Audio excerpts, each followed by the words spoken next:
Final Fantasy VII Rebirth is a game that so many fans want to get their hands on. After a very well received Final Fantasy VII Remake Part 1, everyone's wanting to know where this story is going to go from here. At the end of Final Fantasy VII Remake, they teased that the characters' destinies were no longer bound by their fates, meaning that anything could happen. There has been speculation on if there are multiple universes now, or timelines if history has been rewritten. So many questions and so many different directions that this can go in, and people have been desperate for answers for these things for the past 3 years. God, how has it been 3 years already? Listen, you're gonna want to hit that subscribe button because today I think I have some pretty good news for you guys. I believe at this point we're not going to be waiting too much longer to get an update on Final Fantasy VII Rebirth. The Final Fantasy VII Remake Twitter posted a snippet of an interview that they conducted with Yoshinori Kitase, the game's producer. Here's what the image had to say. Question: how is development progressing on Final Fantasy VII Rebirth? Answer: development is progressing smoothly and according to plan.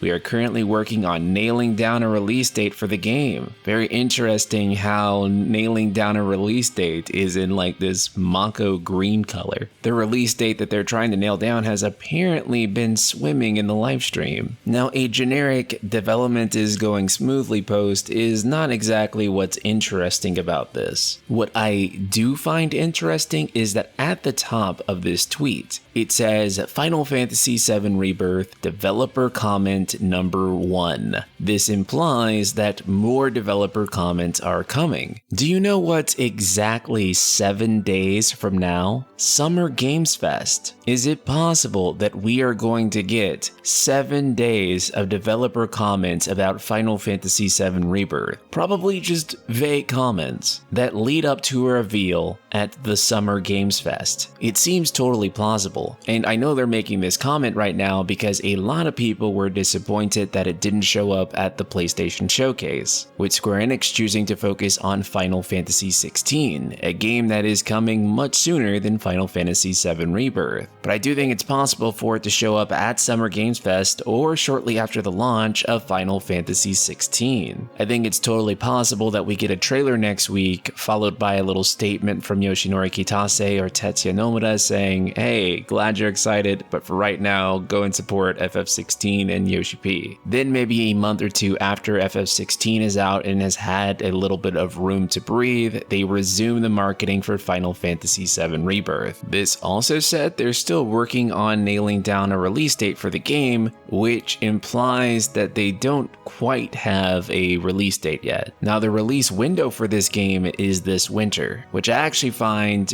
pretty interesting because if the game is coming this winter, I would have imagined that the release date would have been fixed in place by now. So this does come as a slight surprise for me. Of course, there's also the scandal revolving around the Japanese voice actor for Cloud and the fact that he's had to sit out from many of his current roles. Whether a recast would actually happen there and if that would impact the development timeline of the game, I don't know. But it's hard for me to imagine that having like a significant impact on the release schedule. And that's if that even happens. That's not guaranteed to happen. So he could still very well be the voice of Cloud. I just want to throw that out there as speculation because quite honestly, we don't know what's going to happen there. So I do think that it is totally possible that we can end up seeing this game at the Summer Games Fest. I'm really looking forward to it. But for anyone looking for answers with the story, I don't think this first trailer is really going to give them. If anything, this first trailer is going to give more questions. And you know what? I'm actually looking forward to it. I've been pretty critical of this game's story in the past, and to be quite honest, I'm still not really sold on this new direction. And no, it is not because it is not one for one, and everyone always mentions that.